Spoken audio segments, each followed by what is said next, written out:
Hey guys, welcome to Crew. That was gross. This is my burger. We're really happy that you're here. I'm Aiden. My name is Vicky. If you could just fill out the contact cards after this, we have a QR code for you.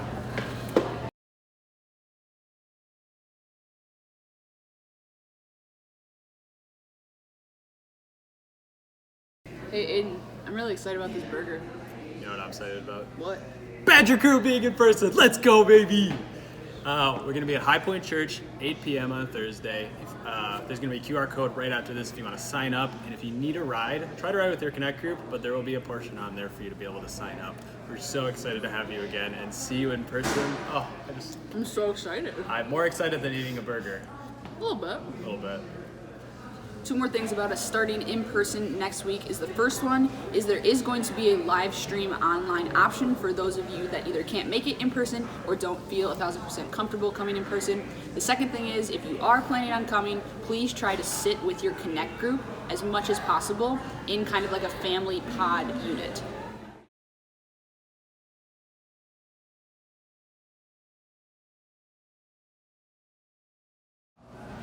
Are you a woman who is looking for an older woman to pour some wisdom into you?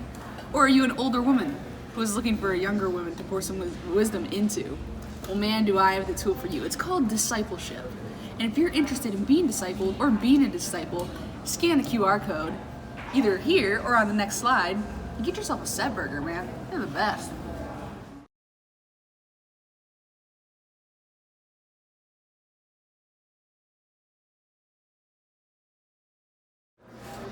We're going to enter into a time of worship now. Posture yourself in whatever you feel comfortable doing. Worship band, take it away.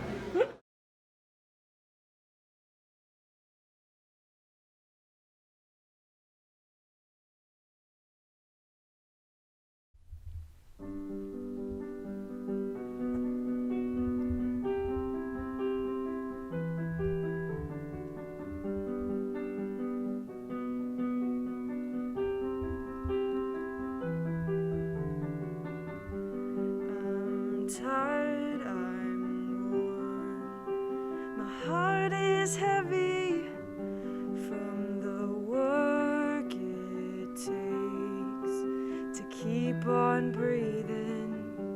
I've made mistakes, I've let my hope fail. My soul feels crushed by the weight of this world. I know that you can give me rest. So I cry out with all that I have left. Let me see redemption win. Let me know the struggle ends. That you can mend a heart that's frail and torn. I wanna know a song can rise from the ashes of a broken life, and all that's dead inside can be reborn.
yes, I'm worn.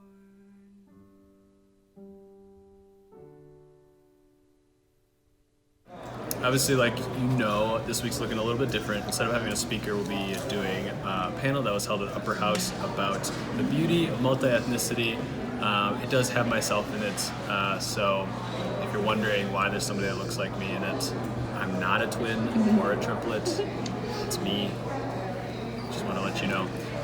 So please enjoy it and let me know what you think.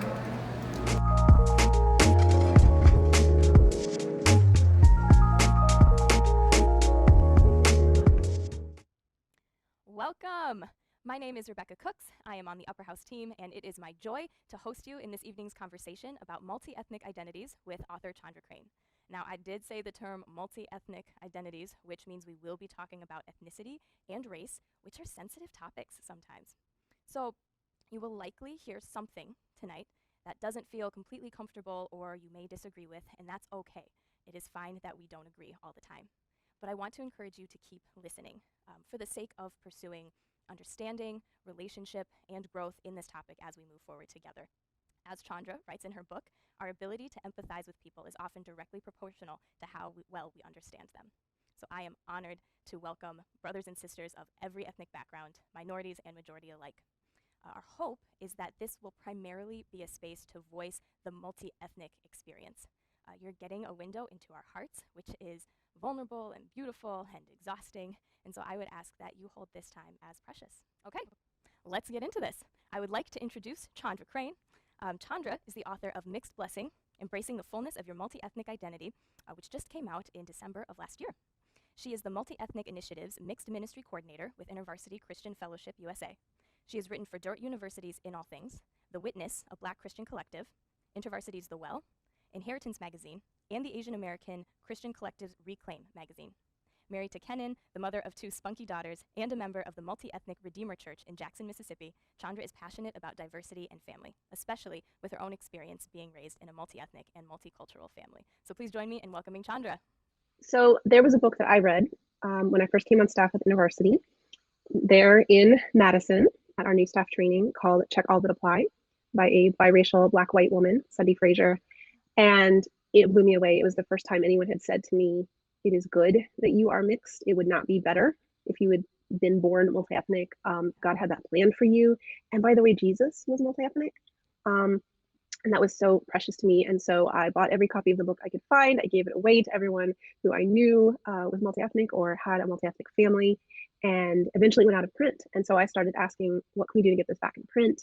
And the answer I got from my friends at InterVarsity Press was, we really need a book for the next generation. So I wrote this book, but I wrote it with a lot of different stories, which Sunday did as well. And I think that was my greatest joy in writing it, was hearing other people's stories and weaving them together and seeing, again, what God has been doing in planning our lives and making us in his image. And that's been so precious to have people email me and relate to me that I felt seen. And I'm so glad to hear these stories, and thank you for creating this community. So it has been worth the sleepless nights and the time away from my family and just the general angst of writing. It's been wonderful and really worth it. So would you answer maybe just this foundational question to start the conversation? What do we mean by saying mixed or saying multi-ethnic? Because I think it's a legitimate question that people ask when they're saying, okay, technically, aren't most people multi-ethnic? It's like if you have two European ethnicities, isn't that multi-ethnic? So what makes what we are talking about different or unique? Yeah, so on the one hand, I think it's valuable to push back against monoethnic normativity that assumes that everybody can check one, right? And to say, no, there's an experience of life where you need to be able to check all that apply. But I think there's also a tension there for those who are multi-ethnic in their far distant ancestry, is really a footnote to being white. It's not something that necessarily affects them either in their home or in the broader society on a regular basis. So I think holding those two in tension and saying, on the one hand, we should be encouraging folks in their multiple ethnicities and their ancestry and their heritage is so important, because I think that starts to shake up all of our thinking about how we can put people in a box and how there are easy answers and how we can know what we need to know about one person and snap our fingers and we're good, right? Instead, digging into the hard work and the joyful work and the complicated work of figuring out how our ethnicities come about and what our ancestry is. But again, you and I, as multi-ethnic folks with different parentage, we experience the world in a very different way because of that assumption. And we feel that tension within our family and that joy, and we feel that tension within society, and hopefully joy when people start doing the hard work. So I thoroughly encourage and love to hear about white folks doing the work to research their ancestry and to figure out what it means to be Italian and German and Irish and Russian. But I think the difference is how it affects us today is very different than 100 years ago and how it would have affected great great great grandparents. Yeah, absolutely. That totally makes sense. Thank you. So then about the word multi-ethnic, we're using that a lot, and in your book you use it in contrast to the term mono-ethnic. Could you describe for us or define for us how you're using both of those terms? Yeah, so monoethnic, as I define it in the book, has both a majority culture and minority culture aspect as well. So multi-ethnic people are people of color, even those of us who are pale people of color. And so again, we experience the world in a certain way, the world sees us in a certain way. There are stereotypes and injustices, and also there's strength and there's solidarity that are unique to the experience of people who are not white, who have not been able to assimilate into whiteness, in the United States especially. But within the category of minority culture or people of color, there are many other marginalized or overlooked communities. So even when you think about within the African diaspora, there's a question of, well, what does it mean to be Haitian American? Or what does it mean to have ancestors that are part of an African community that is primarily Francophones, French speakers? Within the Asian community, there are those with a Southeast Asian background, or the Hmong people, or the Karen people, the Karen people, I'm trying to make sure I pronounce it correctly, who are refugees and immigrants as well. Their story is very different than those initial waves of East Asian immigrants in the 50s and 60s and even before then. So part of that uniqueness is that mono-ethnic folks, whether they are majority culture or minority culture, have a safe space. I'm gonna use the word safe carefully, right? Because especially for people of African descent, it feels like there are no safe spaces. But within the context of family and a place to feel like they belong, and a place to feel like they don't have to choose between their family on one side and their family on another, or who they are in one part of their body and who they are in another, mono-ethnic minorities often forget what it's like for those of us who are multi-ethnic minorities. And so I think that's an important distinction. And you also mentioned mixed. Mixed for me has been a word that I've been able to reclaim in the same way that Brian Bantam wrote a really beautiful book, a really thick book called Redeeming Mulatto. And it's the sense that we get to identify as we feel the Lord has given us, and that we get to reclaim words that were used for ugly purposes to describe ourselves. And so some folks still prefer biracial. So I know some of our panelists use the phrase biracial. Sunday considers herself biracial. Some people use multi-ethnic, some people use multiracial. Mixed for me became this journey that while I was writing the book and trying to figure out a title and praying and asking God for a title, I love a good pun. And so I love to check all that apply. And I also love how mixed blessing for me in this season really encompasses that fluidity and that sense of being many different things and that sense of the joy and the pain. But I love that, and I think this is a powerful lesson we have to teach the church. We who are mixed or multi-ethnic or biracial or however we want to be identified, that's a valuable thing actually, to push back on those norms again and to say this story is more complicated than you think. And we do Jesus a disservice when we make assumptions and try and reduce everything down to one thing. Which can be a challenge for biracial, mixed, multi-ethnic people to take the time to explain that. And not that we don't want to, sometimes we don't even know how, but there's often a question of like, do you have the time or the interest to hear just the complexity of what makes me, me? And so at times, I think we can be tempted to distill down what we are just for ease of conversation or ease of listening. So that's an interesting point. Okay, but thank you. So difference between multi-ethnic and mono-ethnic, I've got one more definition question for you so that we can just have like a good foundation of words that we're using. Both of those terms include the word ethnic or ethnicity, which we're all like vaguely aware that it's somehow different than the term race. Not always sure the difference. Could you give us a definition that differentiates how you're using those terms and how we'll mostly focus on ethnicity? Yeah, so you saved the easy one for last. Okay. So one of the articles I quote in the book is an article by Ta-Nehisi Coates, who lays out very carefully, and I also quote Jemar Tisby in his work, Color of Compromise, there really isn't a definition of race because, again, race is a societal construct. As far as DNA and genetics, there's no difference between people from of African descent, people from Asian descent, first people of the land. Genetically, we're all the same. But the idea of race was constructed to enslave and to prop up those who were in power already, those who have lighter skin, which in some ways comes from the sense that if you had to work in the sun, your skin was going to darken. And if you got to sit under an umbrella, your skin was going to remain lighter. But also just kind of the inherent colorism and brokenness in us. So race is a tricky term. I think, again, with that careful, nuanced work of saying, yes, we are all one race.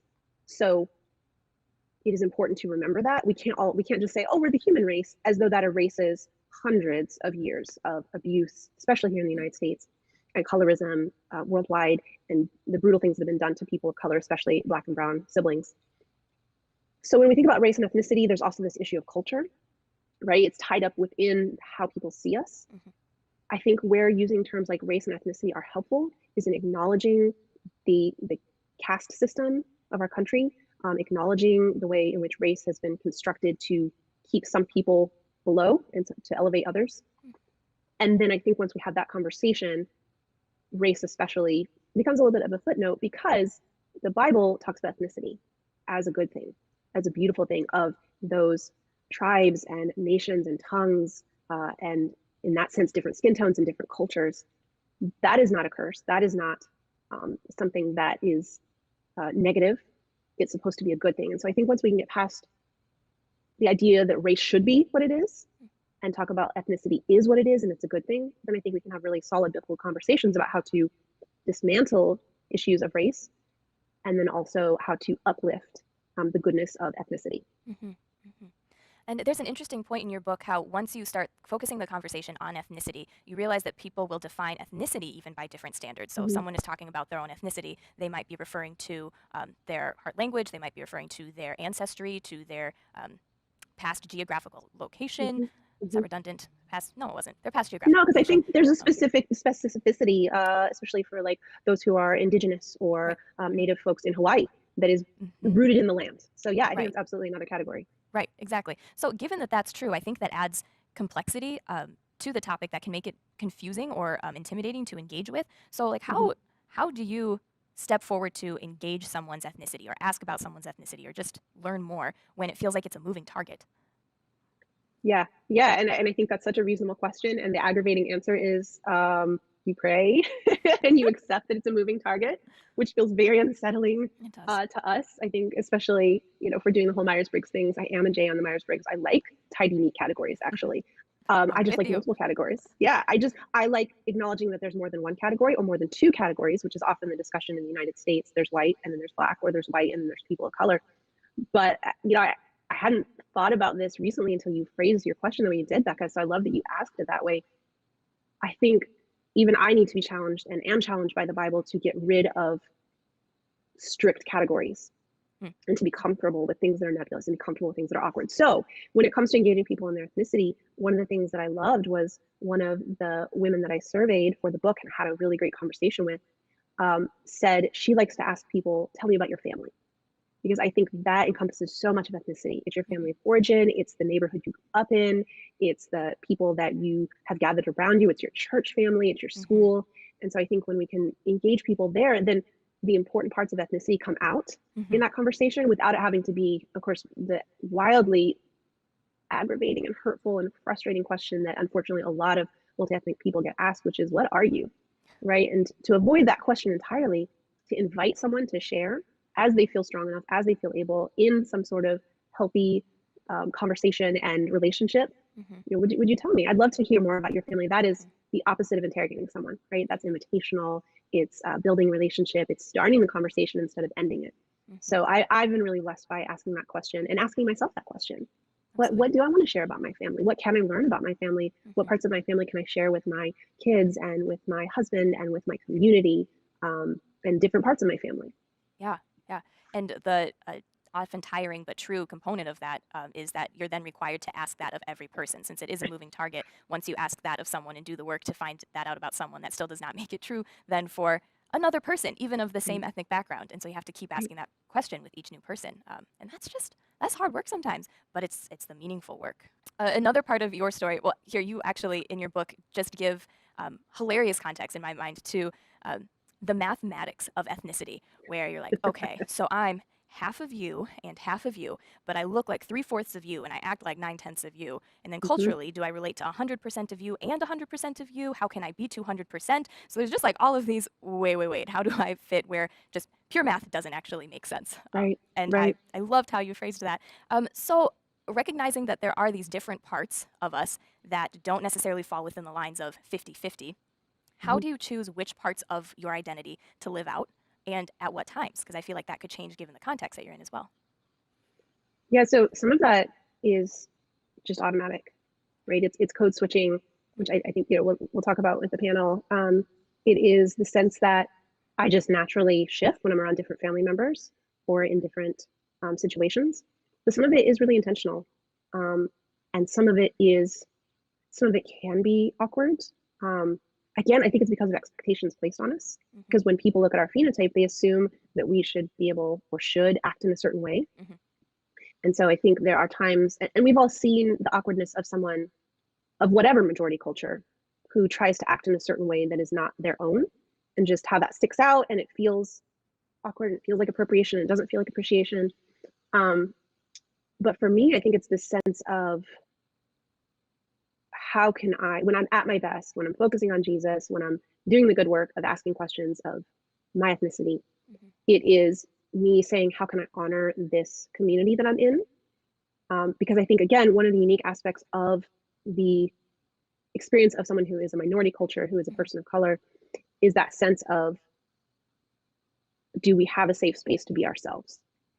Do we have to code switch to the majority culture? Will we be judged because we speak a certain way or look a certain way or eat a certain food? And that's across the spectrum. That's Asian folks, that's Native folks, that's Black folks, that's Middle Eastern folks, that's Latino folks. And so sometimes it's just nice to be able to honor my Black family by code switching into a more relaxed style of speech. I learned quickly when I taught in an all-Black school, my kids, it's not that they couldn't understand me, it's just that if I spoke with precision and the Queen's English, it was not helpful to them. It wasn't honoring to them. It didn't help the classroom and my ability to communicate with them. And so there's definitely a sense of what is honoring to those I'm around. But there's also a sense of me realizing that I get to dig into, especially to what it means to be Thai, even though I wasn't raised with much Thai culture, even though I've only been in Thailand once, even though I only speak a sad small bit of Thai, probably less than your average tourist, honestly. That is a gift given to me within my heritage, and I get to explore it. And so if that means if I want to wear my Thai silk skirt, I get to wear it, even if I present as white. And if I want to dig into different cultural aspects of the food or of the culture and how to show honor in Thai culture, I shouldn't have to apologize for that, which sometimes I still am, right? Sometimes I'm still apologetic and I feel awkward, but in those times when I'm saying, what does God want of me? He wants me to understand that part of myself better so I can give it to him and honor him for it. And so I think code switching can be both very intentional and something that we choose to do as an act of worship. And it can also be automatic and something we just naturally do because we grew up in these many cultures and because we know what it's like to shift from one thing to another. Yeah. So how have you gone about learning the different aspects of your ethnicity, especially parts that you feel that do feel more distant? So if you grew up in African American culture, Thai culture might feel a little more distant, because I think that's applicable for mixed people, and I think that's also applicable for monoethnic or majority culture people as well. If we all have heritages to explore, how do we start that? Yeah. So an easy in is food. Food speaks to us, right? It's such a point of joy and communication. It transcends barriers. It transcends communication styles, like indirect to direct. It transcends cooking styles. What may be utterly unfamiliar to somebody can still be delicious. And so if you go into it with an open heart and open mind, I think it's a really great way to start to explore. I think the power of multi-ethnic folks or of our stories comes from our hunger to not just stop there. Because I think sometimes, again, that can be the end of the conversation. the subtitle of the podcast that I host is At the Multi-Ethnic Table. Yeah. And so that sense of drawing together and breaking bread together and coming together and relaxing together. Another podcast that I've had the honor of being on is about the Thai diaspora, and it's called More Than a Noodle, because so often you meet someone and they say, oh, well, first of all, if they don't say Taiwan, that's exciting. Like, oh, Thailand. Okay, great. You actually know what country I'm talking about. Okay. But then usually what you hear is, I love pad Thai. And it's like, that's great. There's other food. And also, can we keep pushing into that, please? If you really love Thailand and you want to learn more about Thai people, let's do a little more work to figure out what is respectful in Thai culture and what is disrespectful, or how love is shown, or what are some funny quirks of Thai families and holidays and celebrations. Yeah, I think when we do that deeper work, and when we embrace aspects of the culture that are fun or are serious or a little bit strange to us even, we're doing the work to say all of the people around the world have some aspect of God in their culture and bear the image of God. And so it's fun to find a way to do that. And I like a concept, or a concept that I was pulling out of what you said is starting at a point, whatever point seems most accessible to you or easiest to you. So that may be food, that may be a friend who's willing to talk about it, that may be a podcast or a book. And then just start with that and don't feel quite so overwhelmed with everything that there is to learn. Because I think that one step will lead you to another step, or it gives you the option to go to another step. Not that I'm like super amazing in this category, but I had a friend who introduced me to Korean culture and I really liked it. And so then I got a book on Korea and traveling there. And then in the book, it's like, well, if you're ever going to go, you should just learn the alphabet. It's like 26 characters. It's not a tonal language. You can do it. And I was like, oh, okay. So I started doing that. So it's just kind of like step by step. We'll see where it goes. And I think learning about any culture, whether it's others or your own, can just be that kind of a process. Might feel a little less overwhelming. Yeah, well, and it's the work that white folks can do as well, right? Oh, absolutely. Yeah. To look into your own distant heritage and say, oh, well, what food do I already know about? What food can I learn more about? What's my great great great grandmother's story? Yeah. First of all, you say in your book that Jesus is multi-ethnic, and so we can not only identify with him because we are Christians, but for us multi-ethnic people, we can resonate with that part of him. And you don't hear people frequently describe Jesus as multi-ethnic. So can you tell us a little bit more about that? Yeah, so Jesus has a very Jewish lineage, but within that lineage is the very intentional inclusion of a Canaanite woman, a Moabite woman, Hittite woman, which I love that it's all women too. I think that speaks a word. That's right. That's right. It's for another panel. We'll go there another time. But those were included very specifically. Jesus himself ordained before time that he would come someday in the body of a man who had this heritage. And so it's not just a random thing. It's not just like, oh, well, that's cool, but it's not a majorly important part of Jesus. It's actually a hugely important part of Jesus and who he was and who he is still, because that was the plan all along, was for the Jewish race to be pure and holy in the Lord, but not genetically, but in terms of following Yahweh and Yahweh only. And so God always planned to include the nations. He always planned to have a multi-ethnic body of believers.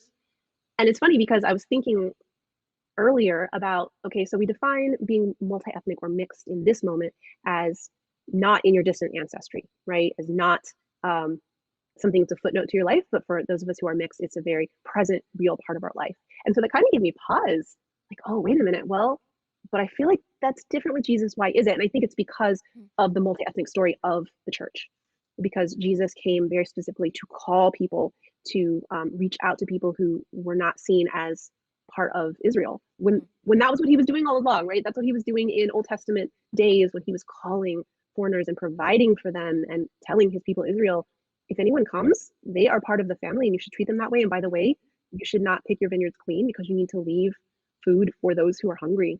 Which again is another conversation entirely. How much time do we have? We have like a minute left.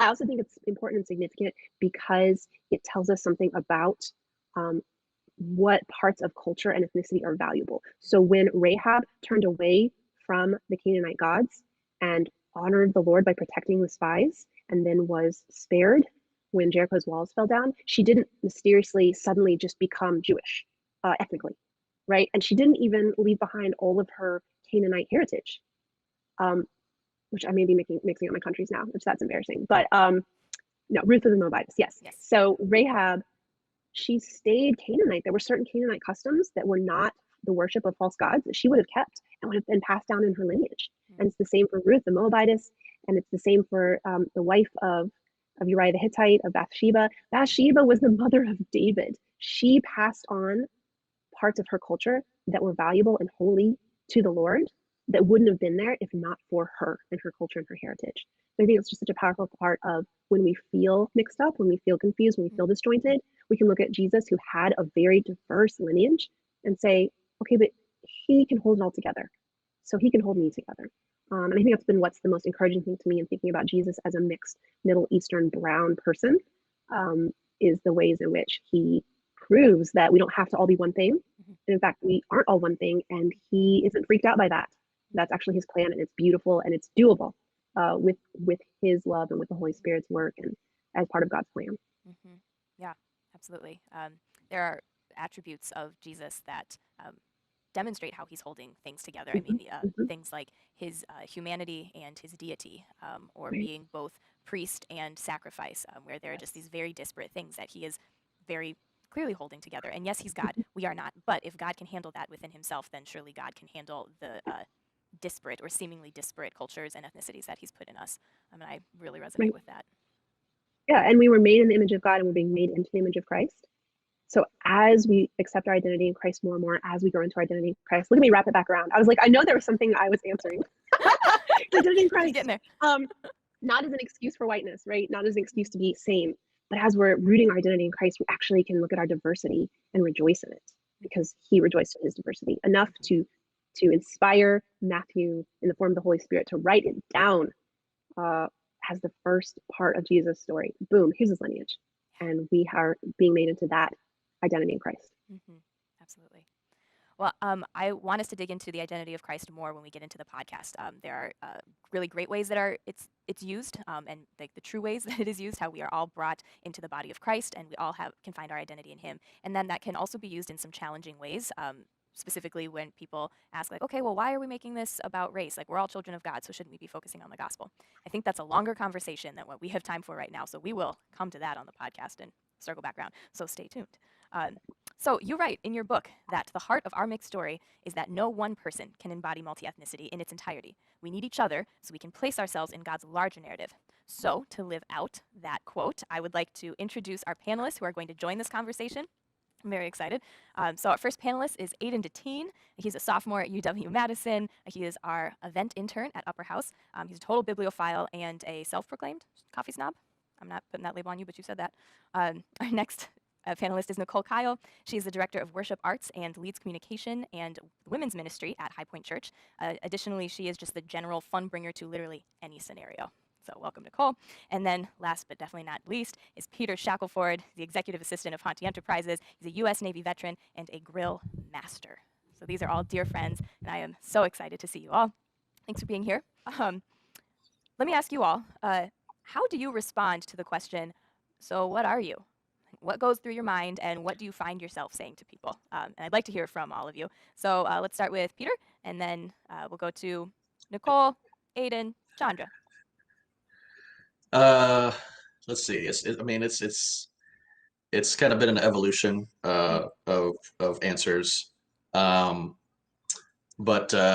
Panama being a small country in comparison to the rest of the world, it's like barely 1 million people, probably 1 million other citizens abroad, living internationally in other countries, more or less. Sorry if my numbers are a little off for the fact checkers out there. So if I say Panamanian American, half Caucasian, half Panamanian, I have to explain the Panamanian part in great length. And most of the time, it still results in an expression of like, I still don't know where that country is, but okay. Which it's no fault of, it's nobody's fault that people don't know. I mean, there's a lot of places on our planet. So, but that's kind of where I'm at. It's a place of patience and grace. That and kind of humbling too. That not very many people are familiar with Panama. Yeah, So- I don't respond to this question because nobody asks me this question. Hey, that's because okay. I Don't look. just well, because I look the way that I do. I present fully white, and so I have 3 siblings who all have very dark hair and dark eyes, and I have, blonde hair and green eyes. So nobody asks me. I mean, I always identified very easily and very strongly as Mexican American, and have always been very proud of that. I have loved that part of who I am. And so as I got older, and especially as I started to think about how this intersected with my faith, I was really sad that I looked the way that I did. And even especially when I got married, because before I was married, my last name gave it away a lot. And so people would ask me like, oh, your last name. That's when people would say, what kind of a last name is that? That's Yeah. the question I would get. And then I got married and I lost that. And so I felt pretty emotional about that. And so I have, Chandra, one of the things that you were talking about was how like there's not a mistake in being made mixed. And I think for me, what I had to come to is there's not a mistake in the fact that I look the way I do, that I am mixed and also I look like this. Because I think that's really what was hard for me. I felt like, oh, this is a mistake. I'm supposed to look more Mexican than I do. And so, yeah, I mean, there are for sure ways that I have tried to embrace still feeling like I finding a way to express physically how I feel internally. And so sometimes that's wearing hoops. Sometimes that's wearing like these peasant shirts that I have. I mean, it's a variety of things, but finding a way to express that in a physical way, given the fact that my hair is, blonde and that my eyes are green. So it's been a process, but it's something that I think I resonated with something else you said, Chandra, too, that I've sometimes felt like, do I even have the right to do this? And I had to get to this point, like, yeah, no, I do have the right to do this. This is part of my culture. And I so internally resonate and feel this part of my culture. And so I'm just finding a way to express that physically that matches what it is that I really do feel internally. Yeah, thank you. That touches on some great topics. The imposter feeling that we can have of like, I'm not fully that. Can I embrace it if I'm not fully that? And am I wrong in doing so in some way? And that is definitely a step forward when we can come to the fact of saying, no, this is part of me, and that's great. So let's learn about it and let's live it out. That's huge. Aiden, I want to hop over to you as to how you respond when people ask, "What are you?" Yeah, I definitely have gotten this a lot, and I think with me there was just when people would ask that to me, there was just you could just see the genuine confusion on their face because my phenotype just kind of comes off as like he's like white, but he's got darker skin and darker hair. He doesn't look overly like Asian. Like most people are like, what truly are you? I got a lot of, are you Hawaiian? Are you Native American? Are you like a mixture of Asian or just I've gotten really a lot of, guesses from people that are very different than Filipino. And so like, it's truly astonishing to see people's reaction when they're finally like, oh, you're Filipino. See, that makes sense now. And so like for me to answer that, it's always enjoyable. But there is always like a part of me that always wants to just explain more and more. So when people ask that, I'm like, well, since you asked the question, I'm going to pretty much just tell you the history of my family coming to the US. And so I'd explain to them like my grandparents on my mom's side coming to the Philippines. And even back before then with like my grandma's father, like serving in World War II and stuff. And I kind of just would tell them, well, you bought your ticket. You might as well just stay for the ride. So I typically Do you take use that line? more.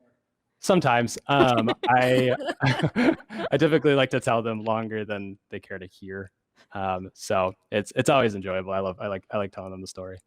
So yeah. That's great. One more follow-up question on that. Do you like it when people guess, or would you rather that they just ask nicely, what's your ethnicity, and not try and guess? What do you feel about it? Yeah, I think that, I don't know. I think where it's kind of like made me less, where it's kind of made it less fun is when people like assume.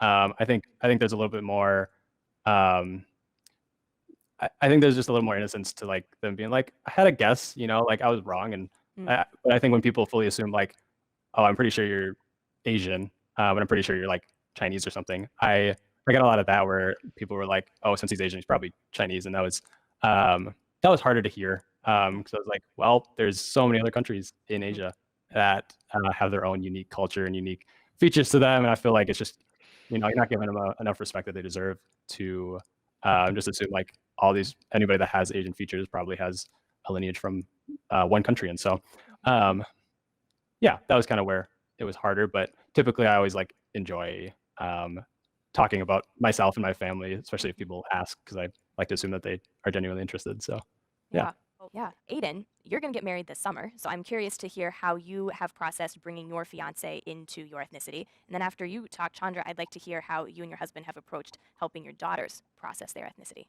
So Aiden, I'll turn over to you. Yeah. Yeah, like Becca said, I'm getting married in the summer to a wonderful, godly Caucasian woman. Her name is Morgan. She's great. And I think she might be tuning in tonight, actually. But hi, Morgan. if she's here, hi.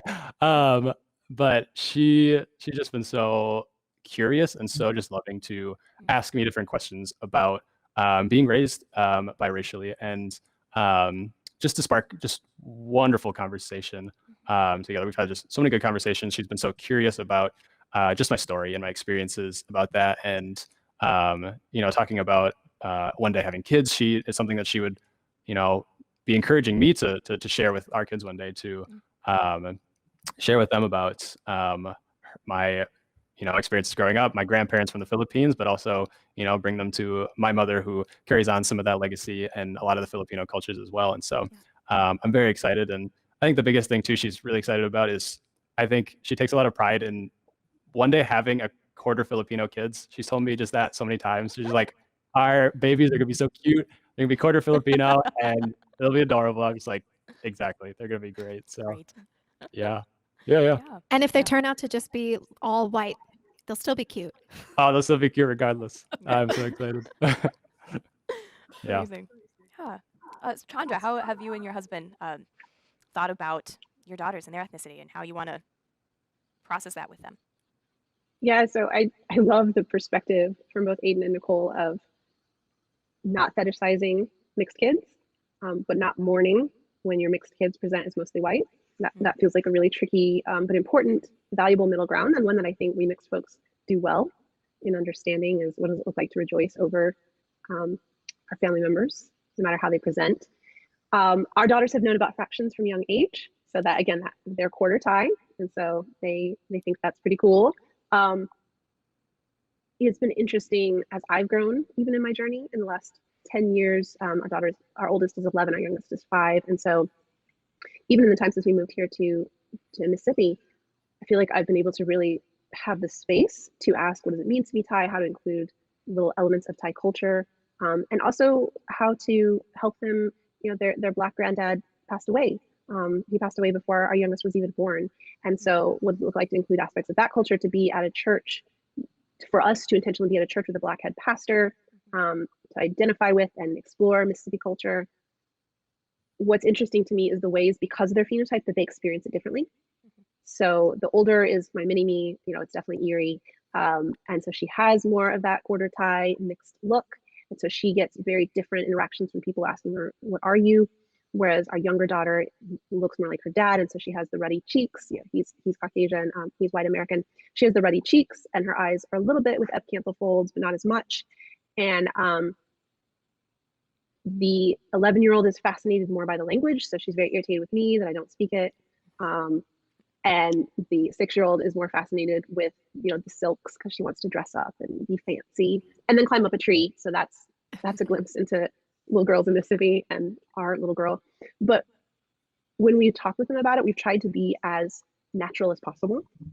So to not make it this exotic, strange thing, but to say, this is a part of your heritage, this is a part of who you are, and you can explore it or not.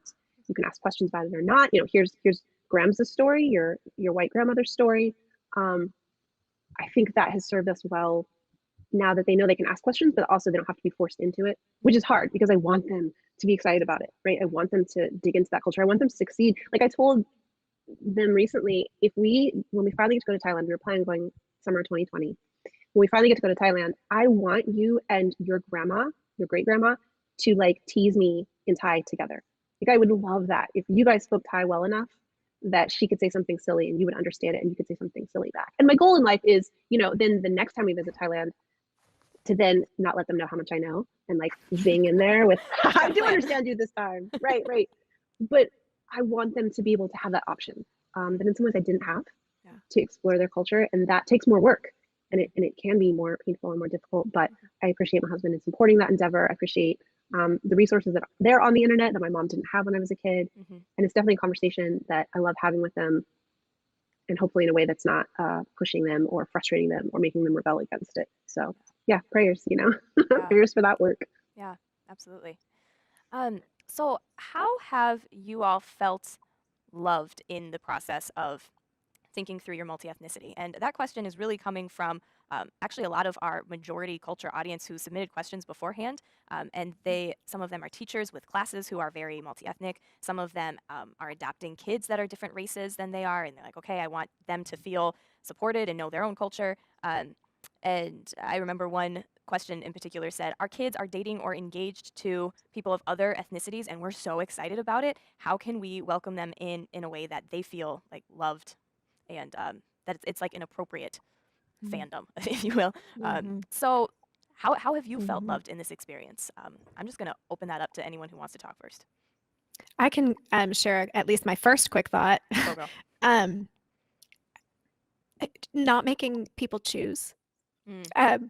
I'm getting more emotional faster than I expected, but I think that has been a hard thing, especially I think because in so many of the conversations I've had with people who are mixed, who are multi-ethnic, we do go through experiences of feeling like we don't belong fully in one place, we don't belong fully in the other, and yet resonate so deeply with both cultures. And so I think giving space for your multi-ethnic friends or your multi-ethnic sons and daughters-in-law or future multi-ethnic grandchildren to just not have to choose and pick who they are, but to celebrate fully both parts of their culture and to see and recognize that both are good. Because already I think we put the pressure on ourselves to like pick or feel like we should fully 100% be able to identify with both cultures. And so I have felt loved. I guess maybe less that I have felt loved. I have felt hurt when I have felt like I've had to choose. And I have felt loved when people want to hear about these other parts of my culture. Yeah. Thank you. Girl, you get emotional. That was great. That's a very personal topic. Yeah. Other thoughts on that question?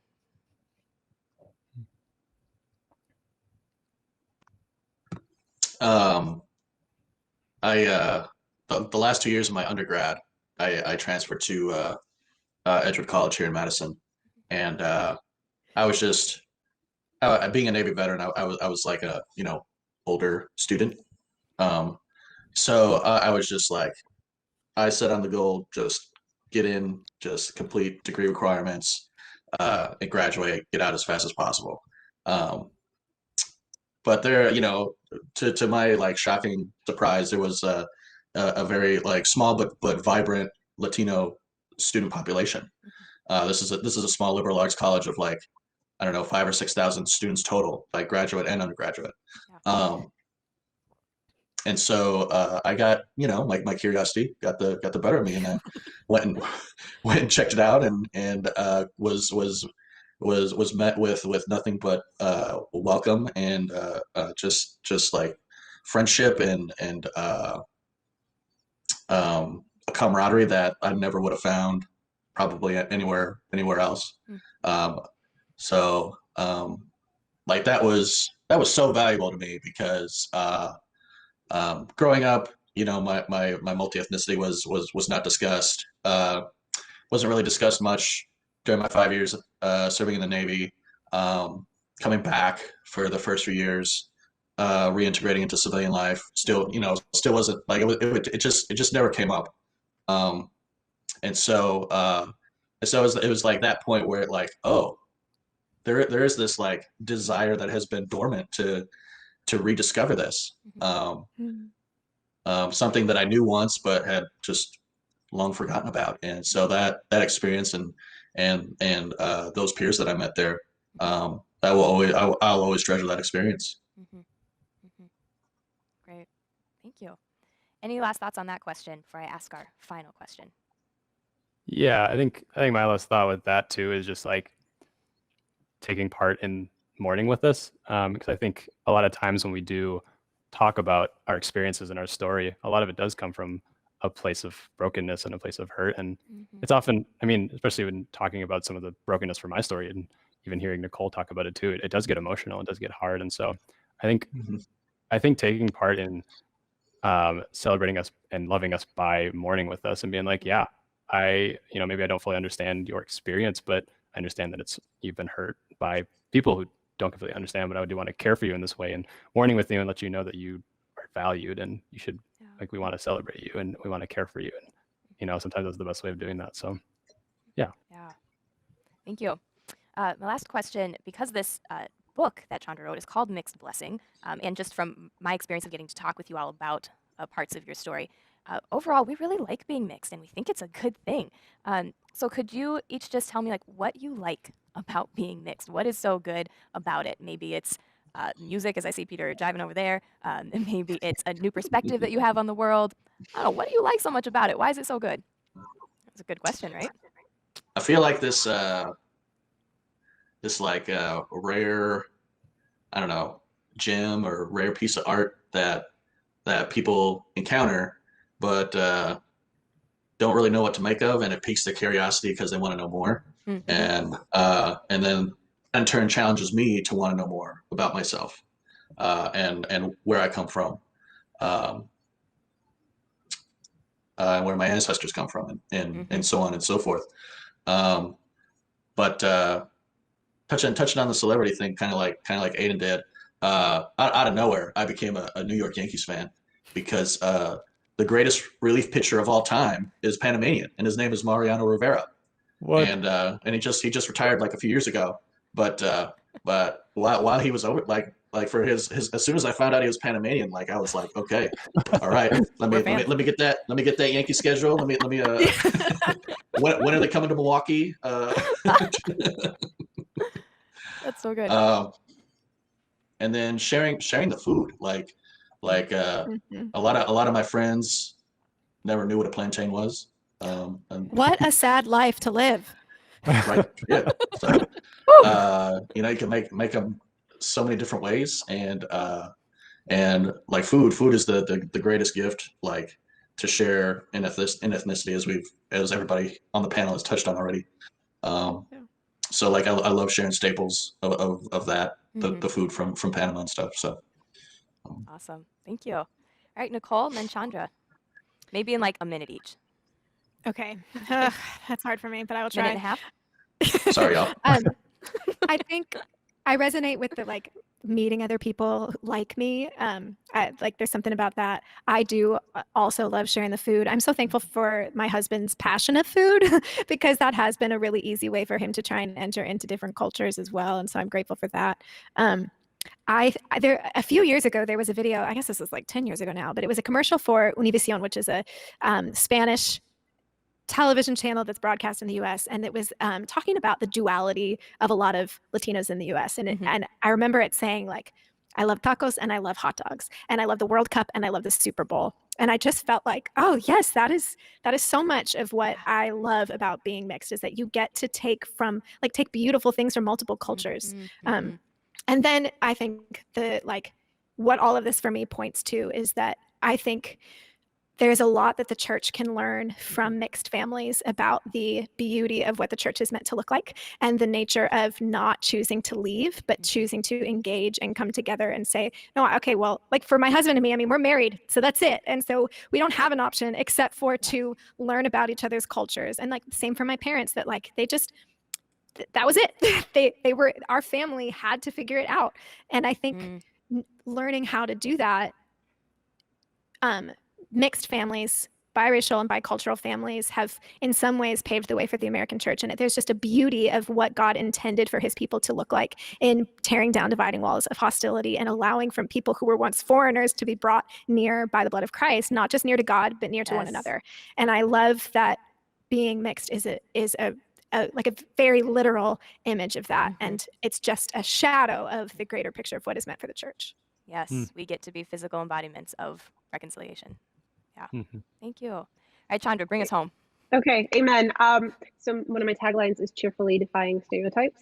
And so I think that really sums up for me what being mixed is about, is messing with people's stereotypes in a very defiant, biblical way, but also cheerfully, even in the midst of lament. And so I also grew up in New Mexico. And so I think I am able to push back and also appreciate cultures well. My Spanish is way better than my tie, which is not saying much, but and so again, that ability I think we have to explore and engage with other cultures, and to find points of connection, and to look and say, here's how my story is unique, here's how it also overlaps with so many other stories. Amen, Nicole. That is a word to the church that we need desperately right now. And real quick celebrity, because it wouldn't be me if I didn't geek out for a hot second, is Chloe Bennett, who is white and also Chinese and is awesome. And she was in Agents of S.H.I.E.L.D. and watching kind of her story and her transformation, both as someone who they portrayed specifically on the show as having a white dad and an Asian mom, which is it's opposite in real life, but and also watching her explore her superhero abilities, spoiler, but she chose the last name Bennett because when she went by Chloe Wong, she was not getting callbacks because people wanted to typecast her, but she picked her dad's first name, Bennett, to still honor her heritage. I love that. I love that ability to mess with people and to say, I'm going to push back on this stereotype and this norm, but I'm going to do it in a way that is authentic to me.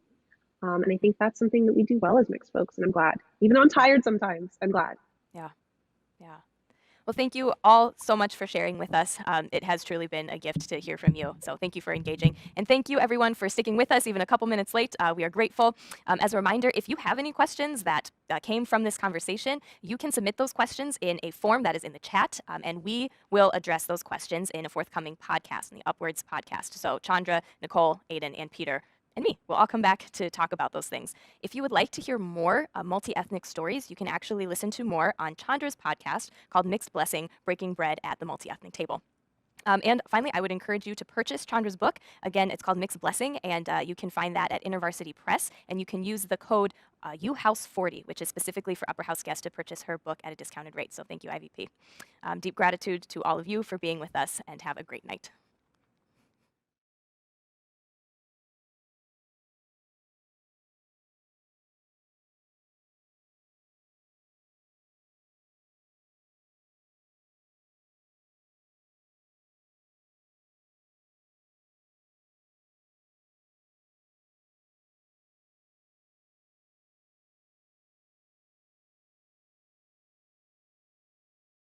If you are interested in doing a summer mission with Cru, we're having an informational meeting on Zoom via the Slack page. After this, if you don't have Slack, there's a QR code after this. Please use it and join the Southern Wisconsin Cru channel, and then we'll talk about the different summer missions, the destinations that you'd be going to, and kind of what you'd be doing with that. And we'll also be talking with the staff that'll be leading those missions as well, so please sign up.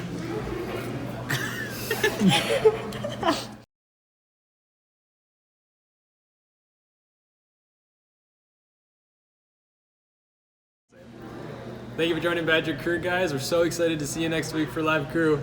Have a good night.